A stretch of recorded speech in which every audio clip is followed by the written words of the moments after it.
कारभाऱ्यावरचं प्रेम वाढवायचं असेल तर साखरेबरोबर ही चहा पावडर घ्या. पण आमचं उलट झालं. आमचं तर वासाच्या तेलावरनं भांडणं झालं. वासाचं घ्यायचं का बिनवासाचं घ्यायचं. शेवटी कारभारणीच चाललं ना. आता हे त्याला लावून उद्या सांगतो 4 केस आली का अजून टकलो झालो राव टकोऱ्यावरनं.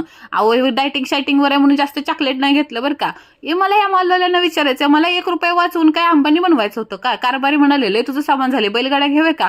शेवटी ना कारभारी तयार झालं. तू मला पॅन्टू घ्यायला. मला निळीवाली नाही आवडली, ही लालवाली नाही, मरून कलर आहे. कार्गो पॅन्टू जबरदस्त वाटत होती. पण म्हणाले की बजेटमध्ये बसली तर घेणार. ह्याची परत प्राइस 899 रुपये. आता 1 रुपये वाचले ना अंबानीच्या लग्नालाच जातो बघा राव. देवाला प्रार्थना केली बजेटमध्ये बसू दे बसू दे बसू दे आणि बसली ना राव. शेवटी पॅन्ट घेतली रे, घेतली लाचो. मला कळणं झालंय मी एवढं बैलगाडा भरून सामान घेतलं, एवढ्याशा बास्केटमध्ये आलं कसं राव. आवले बारीक सारी गोष्टी घेतलेल्या. त्याचा जर व्हिडिओ बनवला असता तर 4 तास मला मॉलमध्येच राहायला लागलं असतं. आणि का आपल्या बारक्या सासूला दक्षूला आणलेला कप आवडला ना राव. काय म्हणता मग.